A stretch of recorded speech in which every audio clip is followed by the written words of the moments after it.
Hola amigas, amigos, bienvenidas y bienvenidos a la séptima temporada de Debate Social.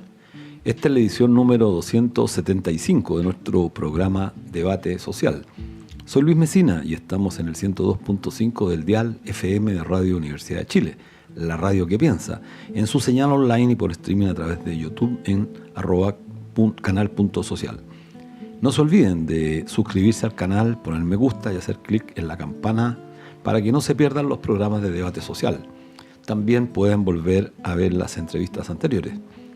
Bueno, saludamos a quienes hacen posible esta transmisión a través de nuestra emisora, a Javier Márquez en difusión en redes, a Patricio Núñez en los controles, a Ariel Acevedo en la transmisión audiovisual y a nuestra directora, la periodista Ana Mugasáez.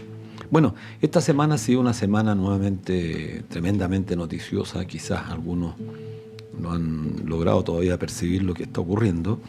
Esta semana el periódico digital de Clinic dio cuenta de nuevos hallazgos en los chats del señor Luis Hermosilla, que involucran directamente al expresidente Sebastián Piñera.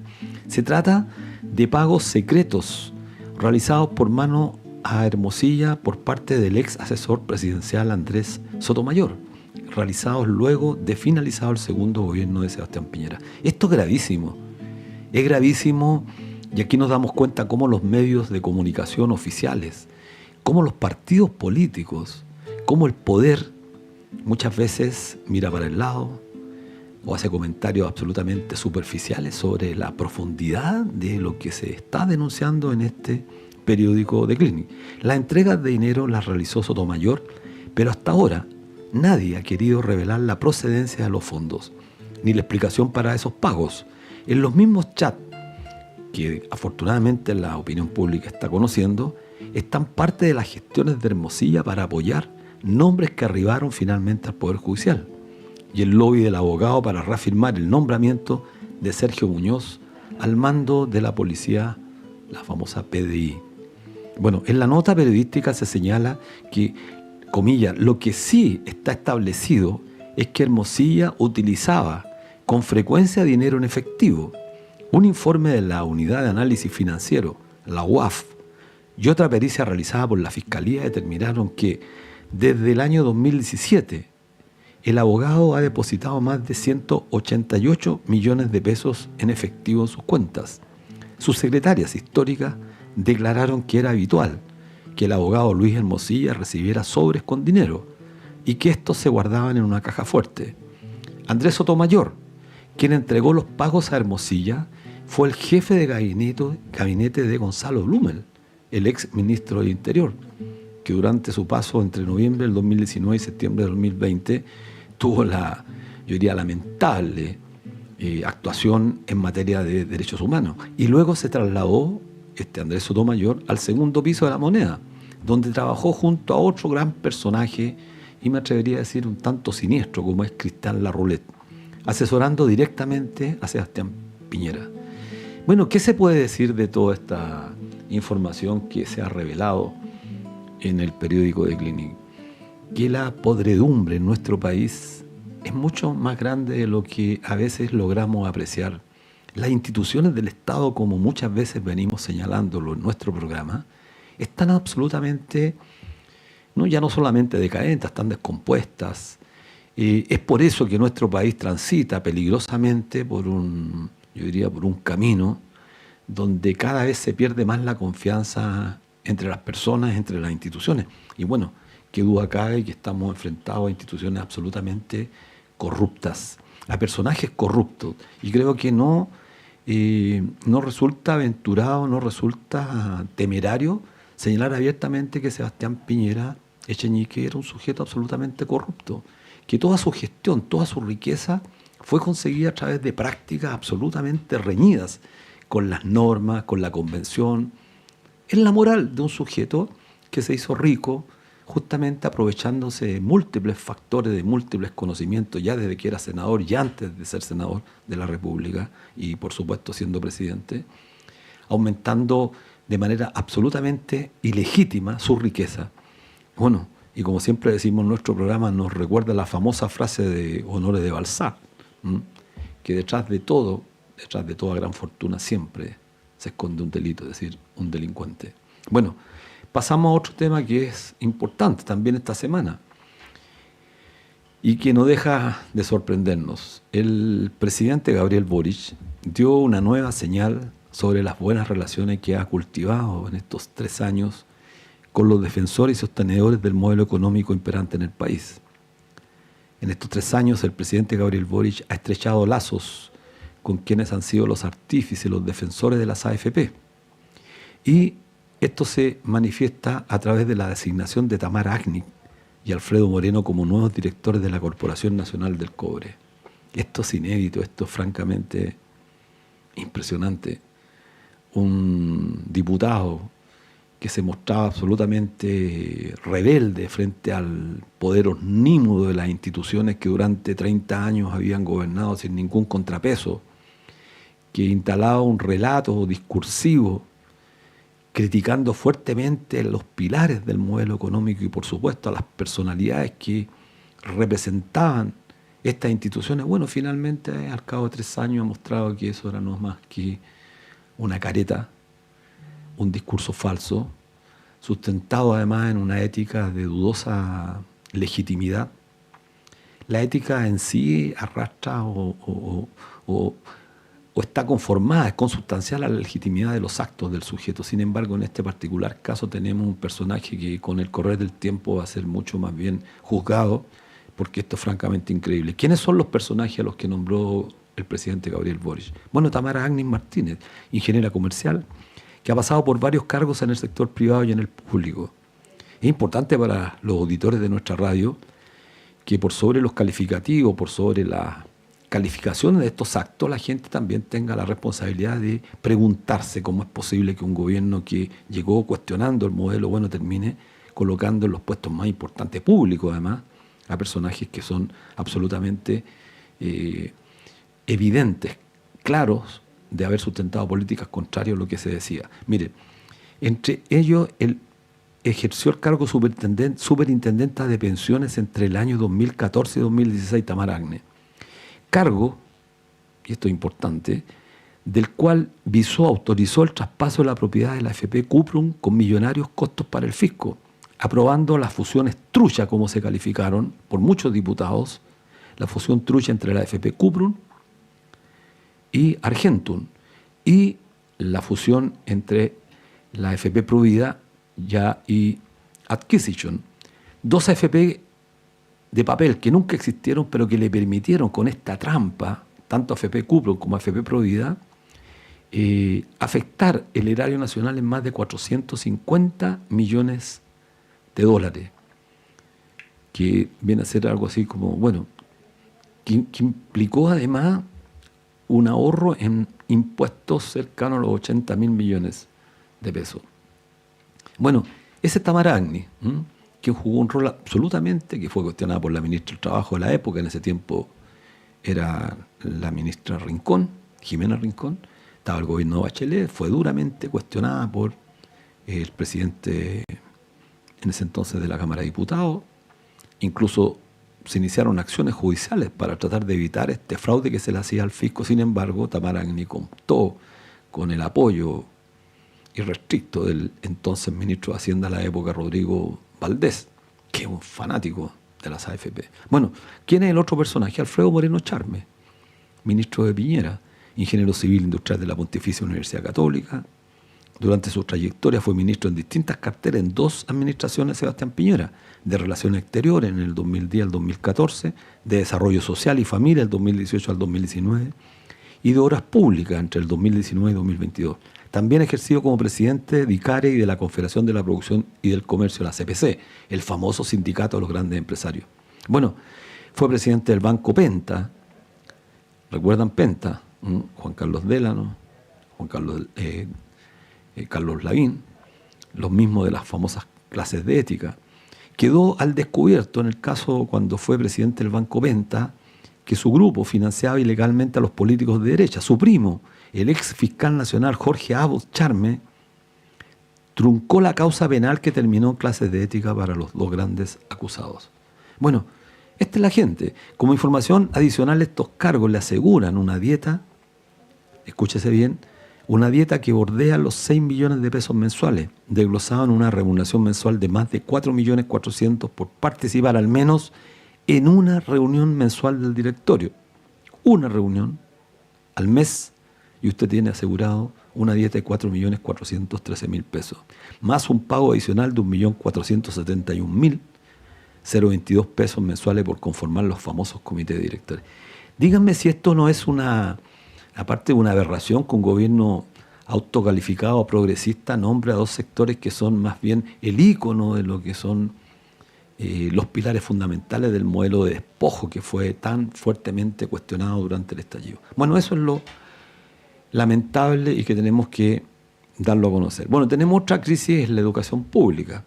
El tema de la educación pública sigue estando en la palestra y nos preocupa. Los problemas que presentan suman y siguen y surgen desde los distintos rincones del país.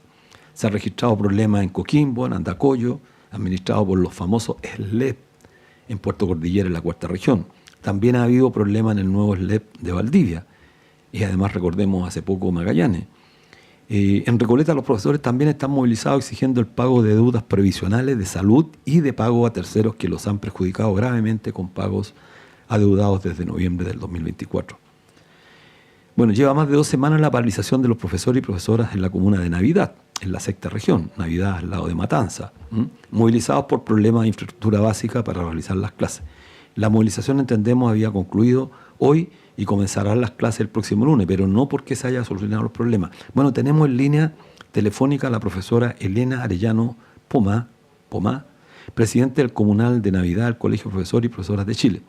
Hola, ¿cómo estás, Elena? Muy buenas tardes. Qué bueno tenerte. Sí. Bueno, aprovechar de conversar contigo en Radio Universidad de Chile. Cuéntanos en forma resumida las razones que los llevaron a los profesores a paralizar en esta comuna de Navidad. Mira, son 3 los grandes ejes por los cuales nosotros nos movilizamos. Partió el día 24 con una reflexión, el 24 de abril, y lo que llevó a una conversación durante toda una semana con nuestro sostenedor, exigiendo algunas respuestas, y eso concluyó en una votación que dio paralización el día 2 el 2 de abril, 24 de marzo, perdón, fue lo primero. Y 2 de abril comenzamos nuestro paro indefinido. Estos 3 grandes ejes eran, como dices tú, infraestructura, ¿ya? En infraestructura estamos hablando de cosas como, por ejemplo, salas que se llueven, no sé, multicanchas, que sus rejas que protegen la multicancha totalmente en mal estado, inexistente, etcétera. Y no sé, el tema de que nosotros no tenemos alcantarillado, nosotros funcionamos por plantas de tratamiento, y estas plantas de tratamiento estaban hechas hace muchos años, ha subido mucho la matrícula aquí en la comuna, y estas plantas de tratamiento ya no dan abasto, se colapsan. Claro. Colapsan, y esto estamos hablando de donde decantan los baños, Eso es la planta de tratamiento para aquellos que no saben. Entonces se suben y esto al subirse, al reversarse, decaen en los patios de los establecimientos. Claro. ¿Ya? Y así suma y sigue con cosas pequeñas como, no sé, enchufes que están en mal estado, donde quedan a la vista los cables y están al alcance de los niños, y que no fueron previamente arreglados. Profesora y Elena, así, cosas pequeñas. Dime. Profesora Elena, bueno, usted describe problemas que existen en muchas comunas. Los colegios, los profesores están enfrentando condiciones francamente miserables muchas veces, con una infraestructura que es penosa para un país que ya está enfrentando el siglo XXI. Pero cuéntanos de forma... ¿Cómo llegaron a un acuerdo entonces con la municipalidad, que es la sostenedora en el tema de la educación aún? ¿Por qué bajamos el paro, tú dices? Sí. Sí, mira, simplemente fue un tema de intentar de nuevo generar confianza. Okay. Se nos da una carta GAN, se nos entrega una carta GAN en 3 oportunidades, las cuales rechazamos. En esta última oportunidad, donde ya han habido algunos avances en algunos colegios, Nosotros somos una una comuna rural muy pequeñita, Sí, ya muy donde chiquitita, hay sí. tres escuelas unidocentes y 6 establecimientos grandes, un poquito más grandes, terminando en un puro liceo. Y la infraestructura en este sentido, en 2 establecimientos ya estamos hablando de infraestructura menor, arreglos menores, Claro. arreglo a corto plazo, que era lo que no teníamos. Eso se logró casi en un 90% en 2 establecimientos, pero hay 2 establecimientos donde el avance es 0 todavía, y otros 2 donde el avance está entre un 50 y un 60. Entonces también tenemos el tema de que los chicos están perdiendo clases. Eso también es conciencia de nosotros, Claro. y ahí acusamos recibo, y yo creo que de eso se aprovecha un poco en este caso los sostenedores, de que al no hacer clases al final estamos también debilitando la educación pública. Por supuesto. Entonces Al estamos final, como en una contradicción Claro. existencial, ¿te fijas? Sí. Y eso conlleva a que ya vamos a darle una oportunidad más a este caballero, Claro, al contratar, caballero de turno. claro, por no perjudicar al alumnado, finalmente los profesores tienen que terminar su movilización y aceptar a veces ingresar. Lo poco y nada que se da. Claro, y retomar las clases por un bien superior que son los niños y niñas. Entonces hay un abuso, una Exacto. frescura. Bueno, ¿crees una tú, frescura.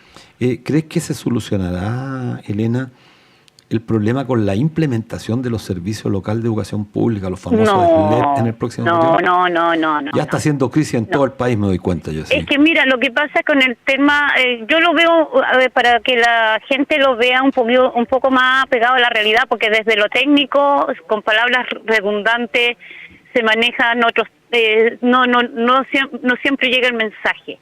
Es como en una casa, tú cambias al dueño de casa nomás. Claro. Pero sigue siendo la misma casa, con las mismas lucas, incluso con menos lucas. Ojo con eso, porque por ejemplo acá la subvención de parte del ministerio es una cantidad, y después eso no alcanza y viene la subvención municipal.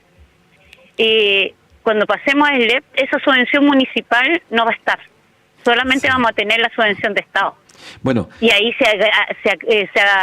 la crisis se aumenta. sí, Elena, quería hacerte una última pregunta. Tú sabes que la radio, bueno, el tiempo es oro, pero nos interesa siempre estar difundiendo el tema del profesorado, porque somos parte además de aquellos que creemos que la educación es fundamental. Dime una cosa, como profesores y parte fundamental de la comunidad educativa, ¿por dónde debería, a tu juicio, ir la solución a los permanentes problemas El cambio del sistema de educación financiamiento, pública? chiquillo. Es Sí. tan simple, por lo menos para evitar estas crisis a este nivel, el Sí. cambio de financiamiento. ¿Qué significa eso para nuestros auditores? Porque hoy en día, claro, para los apoderados, hoy en día el financiamiento de la educación es en base a la asistencia. Ah, ok, perfecto. Asistencia media que le llamamos, entre los días con menos asistencia y los días con más asistencia. Se saca un promedio. Para que la educación funcione, ningún chiquillo se debería enfermar, jamás. Claro. Eso es imposible, claro. Entonces, y ningún chiquillo se debería quedar en casa, y uno incentiva la Te asistencia. castigan porque un alumno no vaya, eso hay que la gente Te que lo castigan entienda, porque claro. un alumno no vaya. Y tú sabes que en invierno, sobre todo Lógico. con una estructura, con una infraestructura donde tienes vidrios rotos, donde no tienes Exactamente. acondicionada la sala con temperaturas normales, los chiquillos se te van a enfermar. enferman, sí. Y con neumonía, y están 2 semanas y se le pega al otro chiquillo, entonces al final en un curso, no sé, de 30, 15 ya no te están asistiendo toda una semana. Exacto. Bueno, Y ahí viene, los recursos llegan menos. Entonces, el financiamiento, pasa por el financiamiento, que el financiamiento no debería estar supeditado a la asistencia, debería estar supeditado a la matrícula. Bueno, Por volvemos- matrícula a lo claro. mejor podría ser mucho más, menos deprimente. y que volvemos al Y eso problema se le llama central. financiamiento basal. Sí, Elena, volvemos al problema central, que mientras la educación siga prisionera del paradigma monetarista, mercantil, Del que paradigma monetario. supone que la educación no es un derecho, sino más bien un bien de consumo, estamos liquidados exacto. y la Así educación lo va a ven. seguir haciendo crisis. Te Todo el rato. queremos agradecer, Elena Arellano, mandarte un gran saludo, un abrazo desde acá, Radio Universidad de Chile, bueno, y vamos a estar en contacto. Un saludo Muchas a todos por gracias. allá, que estén muy bien. Sí, y como tú dices, disculpa, Sí. tú dices, esto esta comuna es una comuna chica, pero es el reflejo de lo que pasa en casi todas las comunas de este país. Claro, eso sí es. Bueno, un abrazo, Así estimada es. profesora. Gracias por el contacto. Gracias. Bueno, vamos al corte musical con el tema No le entregues el poder del Tata Barahona. Volvemos a Debate Social, estamos en el 102.5 del dial FM de Radio Universidad de Chile, en su señal online y por streaming a través de YouTube por @canal.social. Hoy estamos con el economista Ramón López, doctor en Economía, académico de la Facultad de Economía y Negocios de la Universidad de Chile. Fue durante más de 20 años profesor titular en la Universidad de Maryland, en Estados Unidos. Fue también profesor invitado en la Universidad de Bonn, en Alemania, y otras prestigiosas universidades de Europa y Estados Unidos. Se ha desempeñado como economista senior en el Gobierno Federal de Canadá y en el Banco Mundial. Ha sido además consultor internacional con la mayor parte de los organismos internacionales, tales como el BID, la FAO y el Banco Mundial, así como varios gobiernos en América Latina y Asia. Ha publicado una gran cantidad de artículos en las principales revistas científicas de Estados Unidos y Europa, además de 4 libros en temas de desarrollo económico sustentable, entre otros temas. Bueno, bienvenido Ramón, ¿cómo estás? Muy bien, Luis. Qué bueno, qué bueno.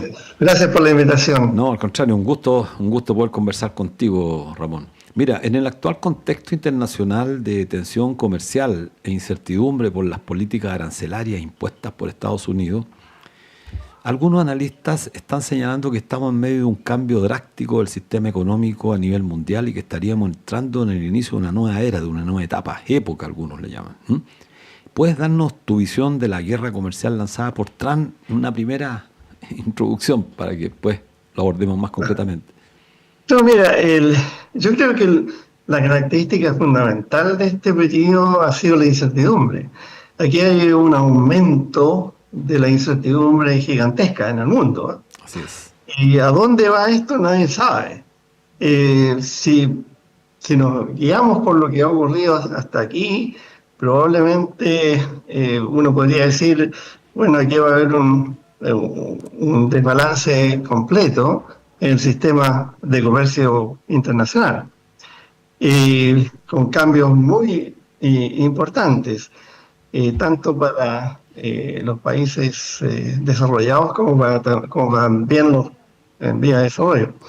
Pero es muy difícil predecir lo que va a ocurrir. Ahora mismo se está hablando de que aparentemente la administración de Estados Unidos está dispuesta a negociar con China, ¿no? Y todo lo que se planteó en la dureza con China, aparentemente ya no es tanto. Incluso el secretario no fue el secretario, el ministro del Tesoro de Estados Unidos, dijo que lo que está ocurriendo ahora en la relación con China, que es lo más importante, lo demás es al final es insostenible. Claro. Entonces, como te digo, es muy difícil predecir lo que viene. Aun cuando si las cosas continúan como están, lo que viene va a ser cambios muy drásticos en las relaciones internacionales, con consecuencias para países como Chile, que son exportadores de commodities. Sí, ahí te quiero llevar ahí un poquito más adelante, pero antes quería brevemente, Ramón, ¿qué uno podría pensar que busca Trump con estos movimientos arancelarios? ¿Sí? Ganancia rápida con la especulación bursátil, porque finalmente hay quienes ganan, que son cada vez menos grupos económicos, los bancos de inversión, los especuladores. Pero, ¿qué crees que podría buscar con esto?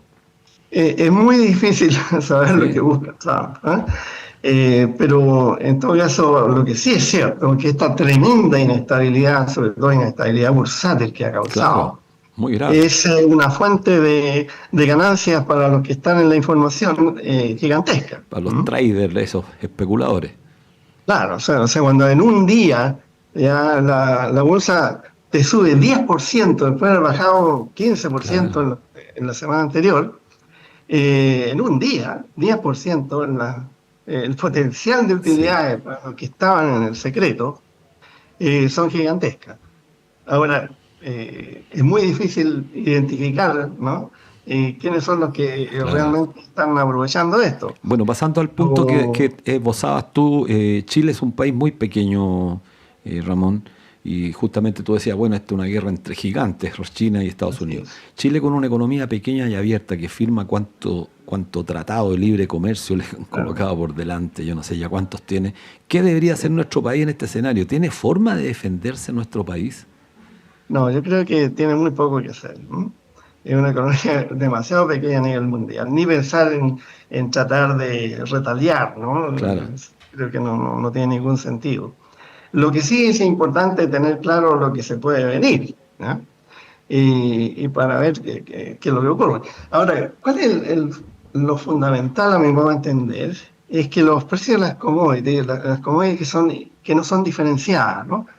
Como los granos, el petróleo, etcétera, ¿m? Van a ser afectados negativamente. El producto de la madera y otros, ¿no? Incluyendo algunos productos agrícolas, van a ser afectados negativamente, los precios internacionales van a reducirse. claro. Porque tú comprenderás que tarifas de esta envergadura, si es que persisten, del orden de 150 a 160%, van a tener un impacto sobre la demanda doméstica en estos gigantes, Claro, ambos. exactamente. Y en una caída de demanda que al final va a repercutir en una caída de los precios internacionales, ¿ya? Y de esa manera yo creo que es el principal efecto que va a tener sobre países como Chile, que van a tener una reducción de los precios internacionales. Bueno, Y reducción de la demanda, pero además con la posibilidad de aumento de los precios, se volvería a dar esta contradicción, aparente contradicción, que de repente suben los precios y la demanda también cae. claro, es una posibilidad, pero a mi modo de entender lo que uno podría esperar en términos de mediano plazo, a lo mejor en corto plazo puede ocurrir cualquier cosa, ¿no? Sí, Dentro de este proceso de inestabilidad. Pero en mediano plazo uno podría decir que si esto se mantiene, si estas tarifas se mantienen a niveles similares a los actuales, los precios internacionales de las commodities tienen que caer. ¿Por qué? claro. Porque dos grandes fuentes de demanda internacional de ellas, que es China y Estados Unidos, van a disminuirla, ¿no? Su demanda, y de manera significativa, eso es claro, ¿no? Entonces, eso va a repercutir en una caída de los precios internacionales, no los precios locales en cada país, en cada uno de estos países que ejerce estas medidas, ¿me entiendes? Sí, En el caso de Estados Unidos, los precios van a subir. En China, los precios también, entre los precios de los productos importados, en China también van a subir. Pero como la demanda de estos colosos mundiales, ¿no? Que estamos hablando del 60-70% de la demanda mundial que es commodity, va a caer por eso, precisamente por eso, porque los precios internos suben, ¿ya? El efecto sobre el precio internacional es al revés, bajarlo, claro. ¿ya? Te fijas, es un poquito técnico esto, Sí. pero yo creo que se puede entender. La pregunta, Ramón, es ¿cómo se ven afectados o no se ven afectados los trabajadores, los hombres comunes y corrientes, las mujeres que viven de su trabajo? ¿Cómo le afecta esta política de Donald Trump al trabajador común y corriente que va por la calle, que vive su trabajo, que está en el empleo informal? ¿A él En cómo le Chile. impacta? Sí, en Chile. Bueno, el efecto del salario no puede ser positivo. Tiende a El caer efecto el salario. va a ser negativo. Exacto. Después de todo, los sectores productores de commodities que van a ser los más afectados aquí, ¿ya? Te estoy hablando de minerales, a pesar que los minerales no están directamente sujetos a tarifa aquí, pero igual van a tener un efecto internacional. Industria maderera. Claro, industria maderera, industria agrícola, eh, de varios tipos, ¿no es cierto? Tiene un componente de uso de mano de obra bastante significativo, y eso, digamos, va a generar menos empleo en esos sectores, y al reducirse los empleos, la demanda, por lo tanto, por trabajadores, los salarios probablemente van a disminuir. Ok, ¿qué Al hay de mismo cierto? tiempo, Claro, puede haber un mayor desempleo. claro. Chile está entre los países de la OCDE, entre los 5 o 6 países de la OCDE con mayores tasas de desempleo. Eso gracias a nuestras políticas Sí, fiscales y quiero monetarias, llevarte ¿no? ahí, quiero llevarte al tema de la política monetaria y fiscal particularmente. Sí. Pero antes de eso, una pregunta que incluso la formularon a través de las redes y me plantean que te la hiciera. Trump ha dicho que no nos preocupemos porque queremos nuevamente colocar a Estados Unidos en la máxima, como la máxima potencia mundial. Y los trabajadores estadounidenses no van a sufrir las consecuencias. ¿Qué es cierto hay eso? Que los trabajadores estadounidenses podrían estar mejor con esta política. Bueno, mira, en primer lugar va a haber un aumento de precios, como te decía antes, ¿no? El precio de aquellos productos que están sujetos a tarifa, internamente. Y eso no es bueno para los trabajadores, que tienen sueldos fijos, ¿ya? También puede haber problemas de empleo. ¿Por qué? Porque las industrias a las cuales se supone que va a proteger, como la industria automotriz, por ejemplo, y otras más, primero el efecto no es claro, porque son importadores de muchos insumos. Claro, ya están. Se produce también el efecto de ellos, sí. No es claro que eso va a aumentar la actividad económica en esas industrias, que son importantes en Estados Unidos, ¿no? Y en segundo lugar, porque eso requiere, para tener un efecto positivo, que es lo que espera el gobierno, la administración actual, se necesita que aumente la inversión, ¿ya? Que se expandan esas industrias, claro, paralelo de esto. Pero como existe una incertidumbre tan grande, es probable que ese efecto de inversión demore mucho, si es que ocurre. Y en segundo lugar, aunque ocurra, esas inversiones son de maduración, periodo de maduración muy largo, 2, 3 años, como mínimo, ¿eh? Entonces hay hay un gap entre medio de tiempo en el cual el de no haber ese efecto de expansión de la inversión sobre el empleo, y por otro lado no va a haber tampoco un aumento de la producción actual, ¿no? Entonces probablemente los trabajadores aquí van a afectarse en forma negativa. Y todo esto mismo, claro, asumiendo de que esto permanece. Ahora, lo que sí, el daño que yo veo, que ya está hecho, y eso no hay muy difícil de revertir, por lo menos a corto plazo, es la cuestión de la incertidumbre que todo esto ha traído. Esto es una locura, ¿no? Sí. Nadie sabe para dónde va esto. Entonces, cuando hay incertidumbre, la inversión se afecta negativamente, y no es nada bueno para la economía en general. Y por lo tanto, no es bueno para el empleo, ¿ya? Y eso, digamos, es yo creo que uno de los efectos más negativos que estamos teniendo. Bueno, y en el caso chileno. Y esta incertidumbre, sí, esta incertidumbre no solamente afecta a Estados Unidos, esto es una incertidumbre mundial, ¿no? Afecta a todo el mundo, claro, porque este es un país tan grande, tan gigantesco, que cuando hay este tipo de condiciones que son históricamente únicas, esto es inédito. Nunca había ocurrido, claro. No, esto es inédito. Cuando existen estas condiciones se afecta a todo el mundo. Así es.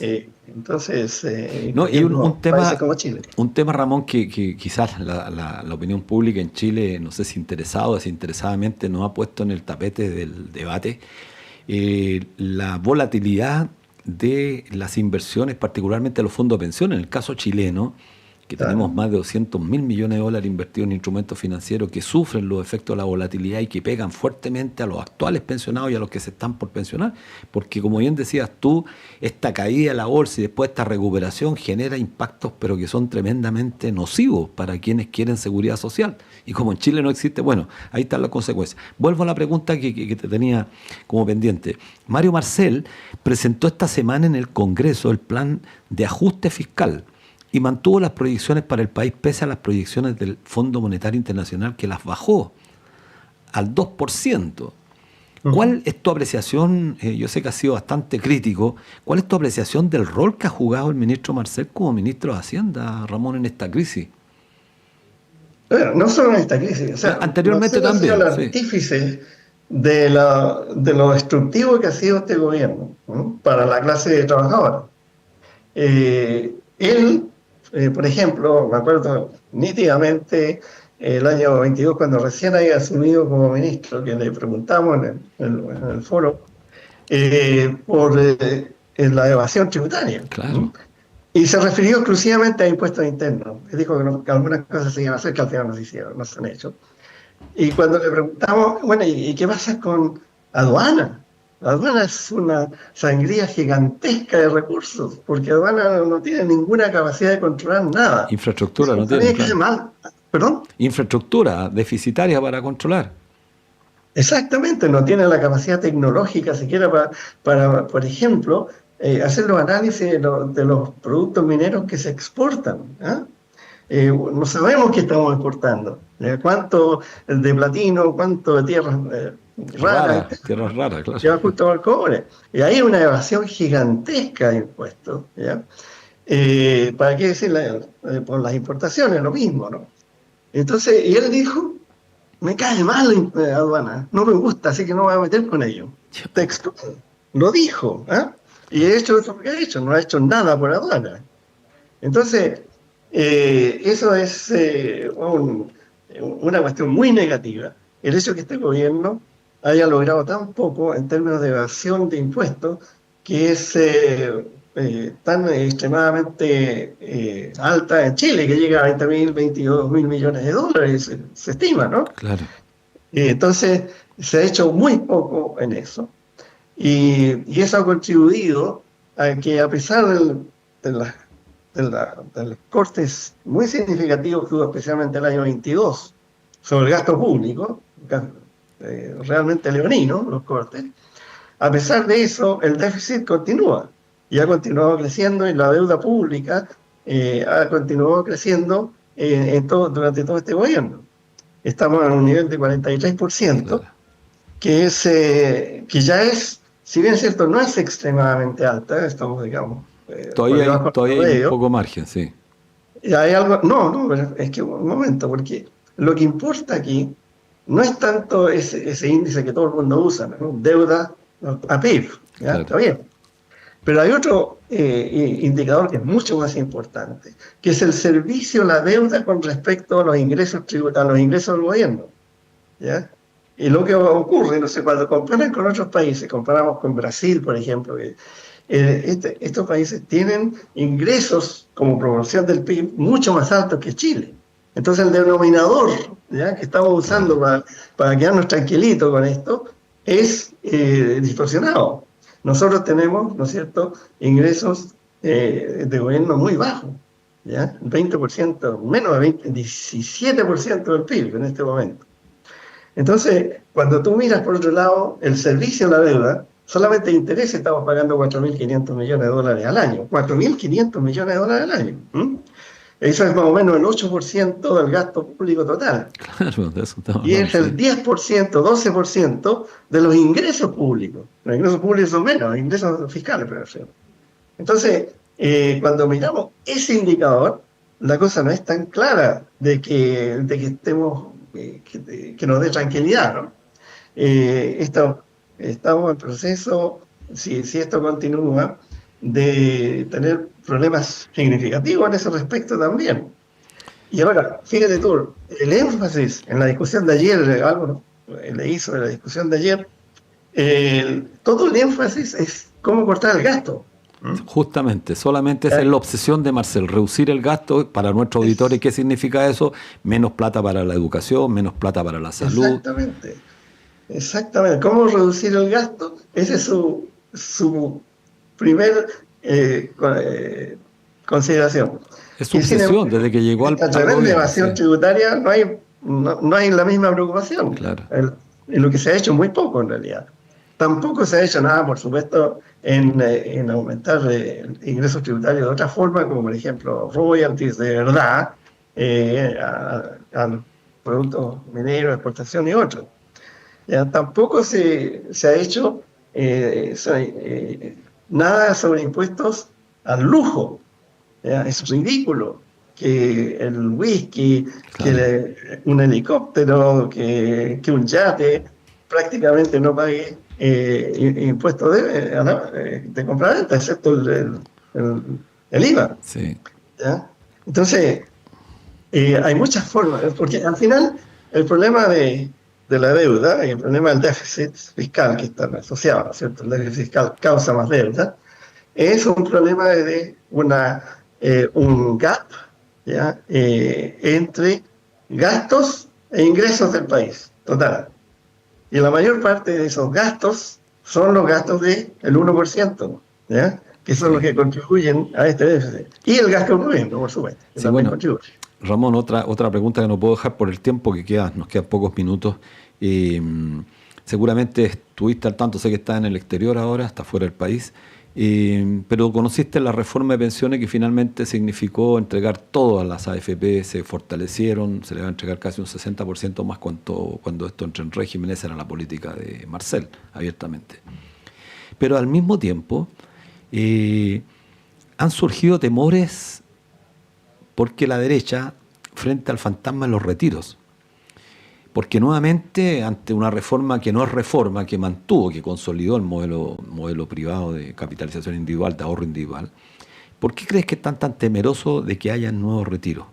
¿Por qué crees que se insiste majaderamente parte del empresariado, de la derecha, bueno, y también del oficialismo, en que esto sería grave para el país en circunstancias que los trabajadores no han tenido mejora sustantiva y la crisis previsional se agudiza más por la volatilidad del mercado financiero? Entonces, ¿qué te ha parecido esto y cuál es tu opinión respecto de esta materia? Y de los retiros, creo que sería bueno quizás que viera, si es que tienen alguna opinión sobre el particular.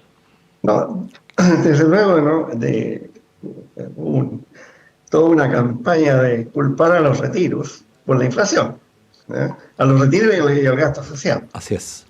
Y lo que he demostrado en algunos artículos, que es falso. O sea, hay una pequeñísima contribución de la inflación, no más allá de 2%, que llegó, acuérdense que la inflación llegó a 12-13%. Sí, bueno. sí. Pero gran parte de esa inflación fue causada por los aumentos de los precios internacionales que ocurrieron después de la... Rusia-Ucrania particularmente. ¿Perdón? De la guerra Rusia-Ucrania particularmente. Rusia-Ucrania, un montón de eventos internacionales, sí. Aparte de eso, ¿no? Entonces, eso lo hemos demostrado técnicamente. Nunca nadie me ha contradicho eso. Nadie. Ningún economista, ¿no? Sí. Sencillamente está publicado en los internacionales, etc. Nadie de los que vociferan, ¿no es cierto? Vociferaban de que la inflación era causada por los retiros, y que, ¿no? Ha dicho, bueno, este gallo está equivocado. Claro. Entonces, eso, digamos, es algo que... ¿Y qué pasa ahora con la gente? La gente, gracias entre otros, ¿no es cierto?, al movimiento de los AFP, está cada día más consciente de lo que significan las AFP. Está cada día más consciente de la estafa que significa. Está cada día más consciente de que sus jubilaciones en el futuro van a ser muy bajas, van a ser tremendamente bajas, ¿no? Entonces, el miedo es que esa presión se manifieste de alguna manera en algunos políticos y volvamos a plantear, ¿no es cierto?, en el tapete más retiros. Claro. ¿Ya? Y eso le tiene mucho miedo a la derecha. Y la derecha sabe otra cosa, que un proceso de retiros, ¿ya?, de cierta envergadura, eso va a causar una debacle en las AFP. Es la única manera, ¿ya?, de que las AFP realmente sientan el pinchazo. Así es. Y que realmente dejen de tener la prominencia en los ahorros que tienen en este momento. Y el privilegio, claro. Bueno, claro, y además saben de que la gente no solo consume, existe, es lo más absurdo, ¿no?, que piensan que los únicos que invierten en este país son las grandes empresas, ¿ya? Y el resto de la gente consume, son consumidores, sí. ¿Ya? Consumidores de todo, incluyendo consumidores de educación. Entonces, eso, digamos, es una falacia. La gente invierte, la gente ahorra una parte importante de su ingreso, ¿no? Y eso invierte no solamente en capital físico, en capital humano, en su salud, etcétera, ¿no? Eso lo vimos muy claramente. Ajá. Cuando a raíz de la pandemia, por cierto, vinieron los subsidios sociales. Ramón López, Pucha, se nos hizo el tiempo corto. Queremos mandarte un gran abrazo y darte las gracias por haber estado en nuestro programa. Nos vemos pronto. Ok, Luis, muchas gracias. Que estés muy bien. Bueno, Un abrazo, nos vemos. chao. Damos por finalizado el debate social, invitando a la gente a ver el programa Palestina por Siempre los días domingos por la mañana con César Aboy. Así que un abrazo a todos nuestros auditores. Nos vemos el próximo viernes, como todos los viernes, en debate social a las 16 horas en la radio que piensa.